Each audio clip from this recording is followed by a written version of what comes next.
Before we dive in, hit like, subscribe, and mark your attendance. Class is in session. 7 years ago, Beverly Hills passed a dog bill in Congress and finished a friendship over a kitchen island. Goodbye, Kyle. Let's get into it. We started domestic cosplay at Denise and Aaron's, surrounded by wedding gifts and the faint smell of optimism. A brief tender moment before this man turns into a conspiracy theory in cargo shorts.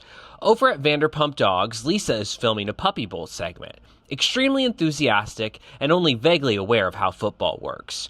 Her halo is intact, her cause is genuine, and her commitment to the dog meat trade bill is real. Then Teddi's charity ride enters the conversation, and the halo goes straight into the pool. I think Teddi has been a complete and utter bitch. The next morning, Teddi explains the mechanics of her spin ride, and Edwin is rescued by a call from Dorit.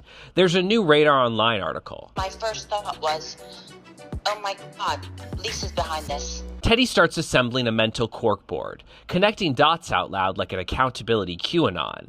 At Cycle House, Teddi arrives ready to sweat for charity and vengeance. Before anyone adjusts a seat, they break down the Radar Online article like a panel on CNN. Teddi closes the class with a pointed gratitude speech. Regardless of the circumstances, real friends show up. After sweating out their rage, the ladies head to lunch at Fig and Olive, where they can rehydrate with olive oil and accusations. Teddi explains the Vanderpump Dogs team arrived late and they were strangers.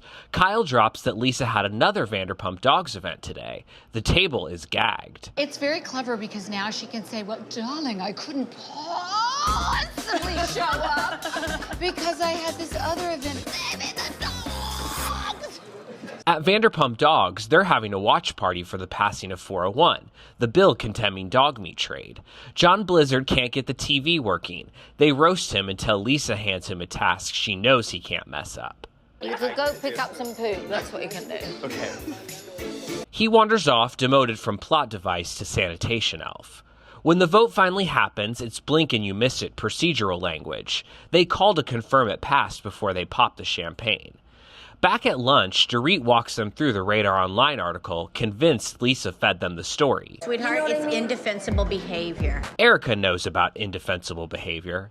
Denise, queen of cutting through BS in jeans and a ponytail, asks Kyle the real question. Have you ever known her to leak stuff to the press? Kyle dances around it until Dorit pushes. Kyle, answer the question. Have you ever known her to leak stuff to the press? The dam breaks and their loyalty clause expires. Absolutely. I can't sit here and tell this group of women I don't believe Lisa would ever do that. Kyle stops being Lisa's forever alibi and starts becoming the state's star witness. She asks if Dorit's reached out to Lisa. Why am I going to go call the sabotager, the one so I can hear her say... Saboteur. The saboteur. Thank you, Erica. Why? Even Dorit's vocabulary arc needs editing. Dorit, now fully in character as a wronged mother, tearfully talks about what the article is doing to her kids. Who does that story benefit? Only Lisa and the foundation. Kyle just prosecuted her best friend over lunch and didn't even finish the entree. Later, Kyle heads to her jeweler friend Sharon's, who's recreating sentimental pieces she lost in the burglary. It's supposed to be a softer scene, but Teddi shows up and drags the conversation back to Lisa. Lisa went to TMZ to defend Dorit, which somehow upsets Teddi.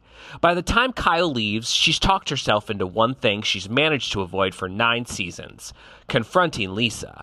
Rinna and Harry give us comic relief with dehydrated camping food, but even here, the dog drama creeps in.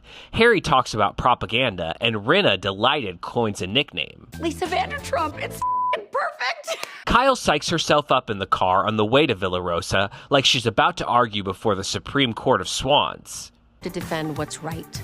And that's what I'm trying to do right now. But it's going to be absolute torture. Lisa greets her like it's any other afternoon. They talk about 401 passing, then Kyle brings up Radar Online. She says Dorit is devastated, and the article reads like it came from Lisa's camp.